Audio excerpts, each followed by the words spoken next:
Yo, welcome to another installment of BrickWall Reviews. I'm Dave, and tonight I'm going to be talking about that third episode of She-Hulk. That's right. Before I get into it, make sure you guys go hit that like button down below. Subscribe to the channel if you aren't already subscribed, and follow us on social media. We're on Facebook, Instagram, and Twitter at BrickWall_live. That's the Twitter handle. We're real active on there, so make sure you follow us.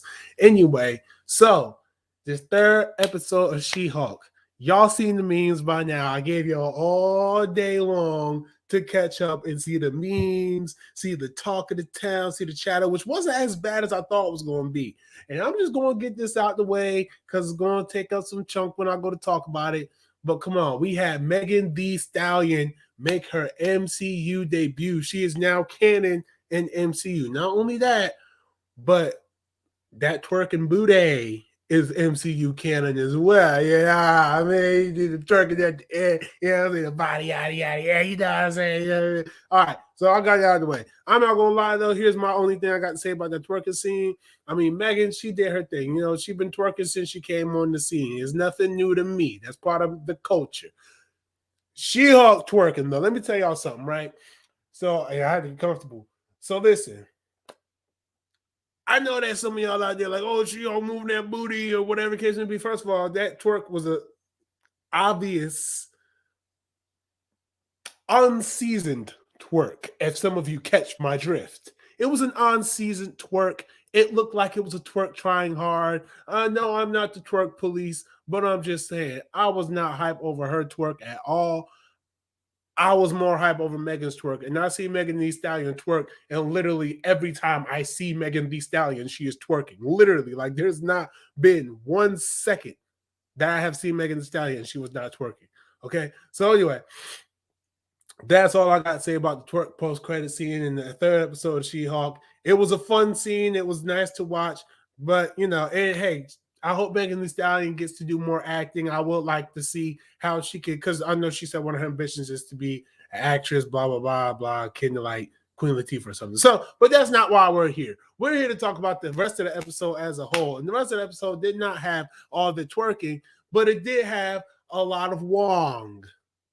Okay, I was supposed to be a pun, but it ain't work out the way I wanted it to. So, but it did have Wong in here. And if y'all know me, y'all been into the channel, y'all know that Wong is my boy. That's my boy, man, from the Doctor Strange series, man. I rocks with the Sorceress and I rocks with Wong. This is the beginning of the Wong cinematic universe, the WCU. I'm pretty sure I'm one of the first people that said that. And I should have copyrighted it. But anyway, Wong was so good in this episode. But this episode, what is it about? So this episode follows the continuation of last week where She-Hulk is working the case to get Emil Blonsky, I probably said that name wrong, aka Abomination, out of prison. So with that, at the end of last week's episode, of course, we saw the part from Shang-Chi where Abomination was fighting in the against Wong in that place. I don't know. I forget all these names. Comatage, Comatouche, Comadouche, blah, blah, blah. I forget which one is which, but it caught the fight, the underground fight. And of course, She-Hulk's position is, as we find out through the episode, well, he willingly came back and he said that this Wong guy just straight up came to the prison and made him fight against his will, to which Wong came and said, yeah, no, I did. I made him fight against his will. And he chose to come back. I even say, yo, you could just chill here with me. Like, you know, you ain't got to worry about nothing. You got to be in jail. You got to be in prison, locked up. And he chose to come back to the cell. So he's in good favor. But the Wong scenes was pretty funny.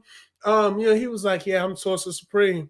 You know, hey, you know, we can take them off. You know, we can, you know, get rid of these guys. You know, you can send them to the shadow dimension or something. So Wong was at his most funny in this episode. And I really enjoyed that. You know, again, I enjoyed Wong. But so as for the rest of the episode, this does still deal with She-Hulk and her getting criticism, right? So one of the things that in real time too, we deal with the criticism of, oh, why is there She-Hulk? You know, we wanted some more of our male superheroes or some other superheroes. Now it's all women superheroes, blah, blah, blah, blah, blah, blah, blah.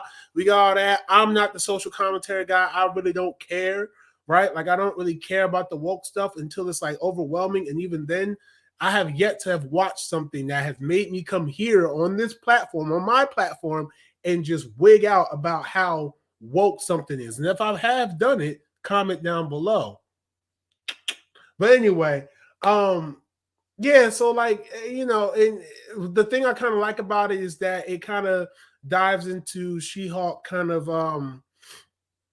or rather Jennifer Walters dealing with the fact that she doesn't want to get out there and publicly speak on anything, even though there's a lot of rumors going around, a lot of you see how fast different rumors spread or different things spread, and you even got her friend telling her, yo, if you just go out there and make like one statement, you can kind of clear a lot of stuff up and kind of get a lot of pressure off of your back. But Jennifer Walters, she's just like, nah, I just want to focus on this case, just get this done. I don't need to speak. My work will speak for me.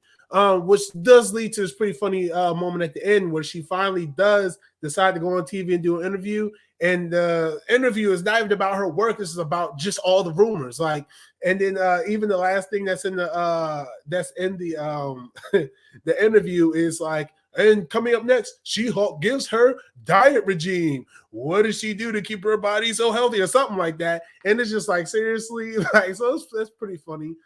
This does have another interesting fourth wall break. Of course, as you know, She-Hulk does break the fourth wall during this series. And she does mention how this isn't the cameo show, or there's not going to be a special guest appearance every week, which, hey, either way, I don't care. Like, because I enjoy the character of She-Hulk. I enjoy this show. I enjoy Jennifer Walters. I enjoy it as a show. You know what I'm saying? Like, it's really interesting.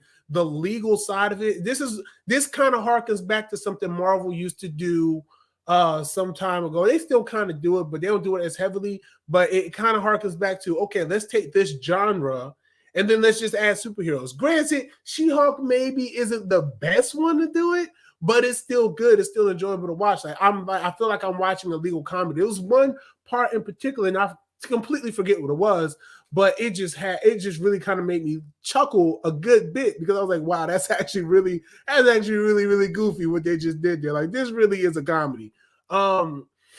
There's also a side plot going on where the guy who works in She-Hulk's law, well, I'm gonna stop saying She-Hulk, Jennifer Walters' law firm,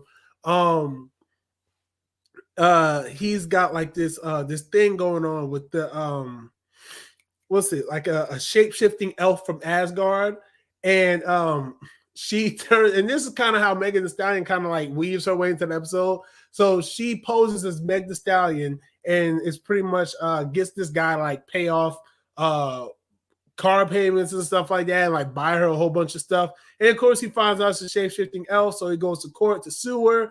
And then like they're just like, well, no, this guy is dumb enough to have thought Megan Thee Stallion would have wanted to date him, because you can see he's like a narcissistic, he's like a caricature of like the egotistical, slimy, piggy man now. Always just like, ooh, I harass women in the workplace and now I don't care because men are superior, stuff like that. Like that. He's that kind of guy. To which I don't really like his character. I don't know if you're supposed to like his character. I don't really find his character funny, and I don't really like him because I'm just like, I just don't, he's not likable in any sense of the term for me, right? Like, I don't find anything funny about him at all. And it's not for any woke reason. It's just like, like, I see what he is. I know what he is. I know that's a character. I know it's an over exaggeration of certain character. It's just not funny.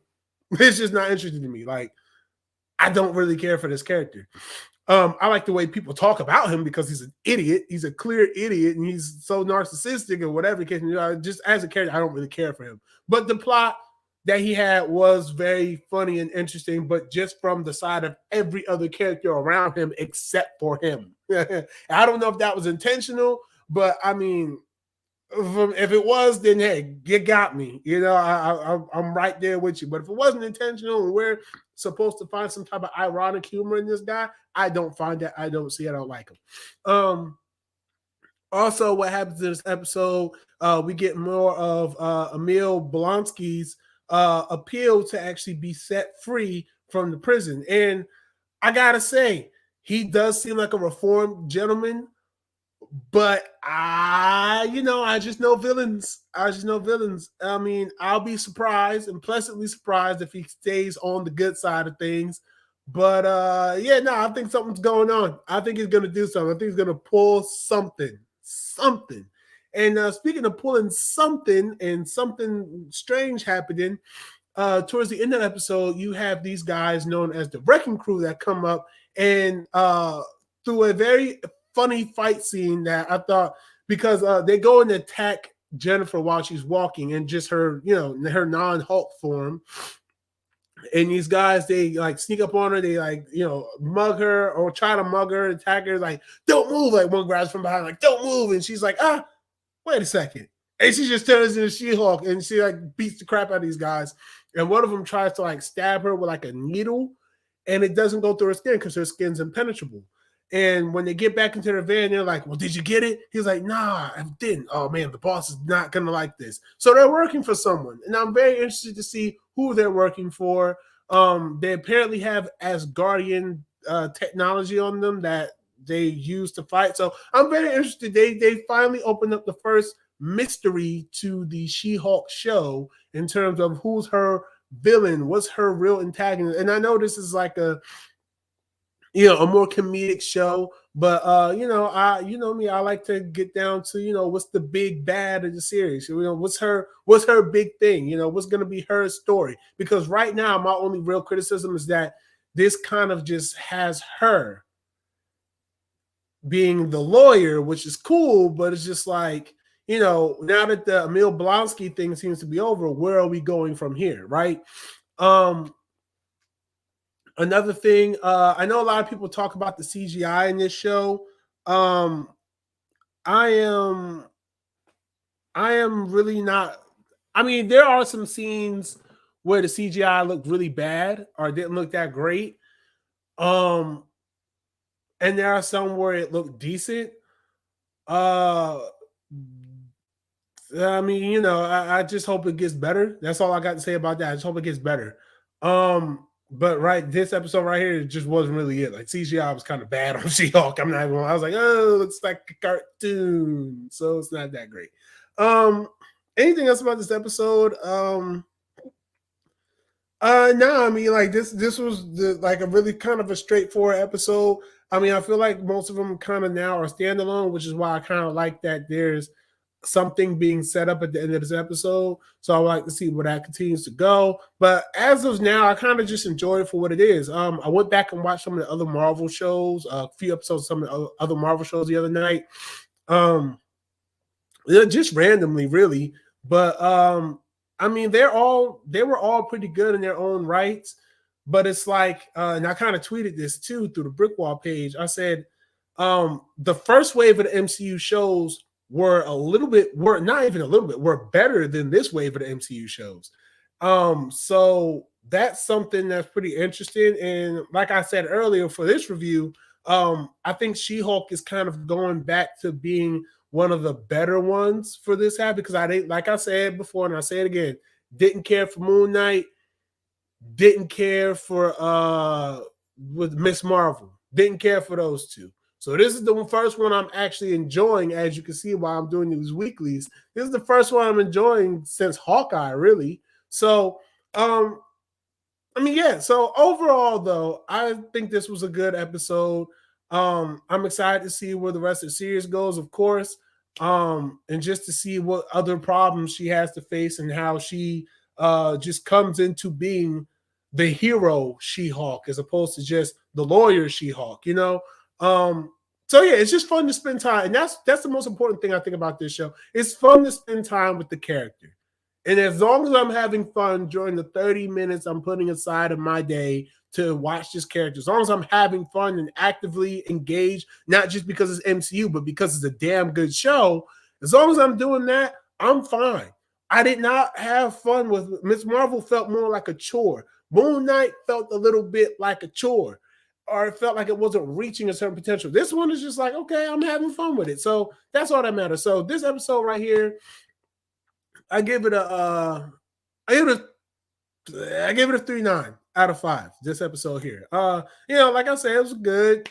Just I'm just waiting for see what else happens. But that's all I got for this review here. She-Hulk airs Thursdays on Disney Plus, so make sure you check those out. Disney Plus Day is coming. I don't know why I just said that, but it is. But anyway, besides that, subscribe to the channel for more reviews. We do these things every week. BrickWall Anime will be coming back. I just don't know when. We never know when though, right? I got some movie reviews in the tuck that I've just been a little too tired this week to do, but I will be bringing those to you soon. But anyway, if you enjoyed this review, leave a like down below, comment. We do these things live, but still, if you missed the live stream, comment down below. And the new venture we have is starting next week. So I'm excited to give you more details on that. So just stay tuned and we will announce that shortly. But until then, you guys take care, stay easy, stay breezy, and as always, peace.